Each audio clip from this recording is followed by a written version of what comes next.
നിരവധി മോഷണ കേസുകളിൽ പ്രതിയായ അന്തർ സംസ്ഥാന മോഷ്ടാവ് ഷൊർണൂർ പോലീസിന്റെ പിടിയിൽ.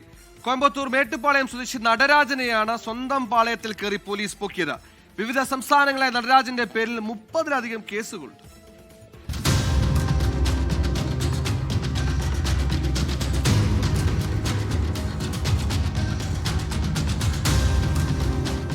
വീടുകളുടെ വാതിൽ കുത്തിത്തുറന്ന് മോഷണം നടത്തുന്നതാണ് നടരാജന്റെ രീതി.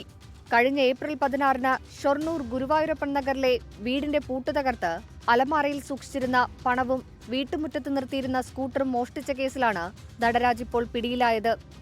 നേരത്തെ ഈ കേസിൽ 3 പേർ പിടിയിലായിരുന്നു. ഇവരിൽ നിന്നാണ് മോഷണത്തിന്റെ മാസ്റ്റർ ബ്രെയിൻ നടരാജനാണെന്ന് മനസ്സിലായത്. കൂട്ടുപ്രതികൾ നൽകിയ വിവരങ്ങൾ കേന്ദ്രീകരിച്ചായിരുന്നു അന്വേഷണം. കേരളത്തിലെത്തി മോഷണം നടത്തിയാൽ പിന്നെ ഉടൻ ബംഗളൂരുവിലേക്ക് രക്ഷപ്പെടുന്നതാണ് രീതി. പിടിക്കപ്പെടാതിരിക്കാൻ മൊബൈൽ ഉപയോഗിക്കാറില്ല. ഇതിനിടയിൽ കോയമ്പത്തൂർ മേട്ടുപ്പാളയത്തിൽ നിന്ന് അതിസാഹസികമായാണ് പിടികൂടിയത്. തൃശൂരിലെ മോഷണത്തിന് ശേഷം രക്ഷപ്പെട്ട നടരാജൻ ദിവസങ്ങൾക്ക് മുൻപ് കേരളത്തിലെത്തി വൻ മോഷണം നടത്തിയിട്ടുണ്ട്.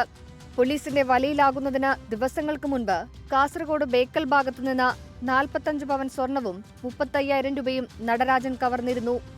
നടരാജന് പാലക്കാട്, കണ്ണൂർ, കാസർഗോഡ്, കോഴിക്കോട്, വയനാട്, തൃശൂർ എന്നീ ജില്ലകളിലും കർണാടക, തമിഴ്നാട് എന്നീ സംസ്ഥാനങ്ങളിലുമായി 30-ലധികം കേസുകളുണ്ട്. അറസ്റ്റ് ചെയ്ത പ്രതിയെ കോടതിയിൽ ഹാജരാക്കി റിമാൻഡ് ചെയ്തു.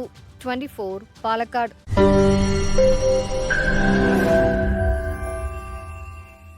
ലോകത്തെവിടെയായാലും ഏത് സമയത്തും 24 വാർത്തകളും ഓഗ്മെന്റഡ് റിയാലിറ്റി പാക്കേജുകളും എക്സ്പ്ലെയിനറുകളും വിശദമായി കാണാൻ ഞങ്ങളുടെ യൂട്യൂബ് ചാനൽ നിങ്ങൾക്ക് സബ്സ്ക്രൈബ് ചെയ്യാം.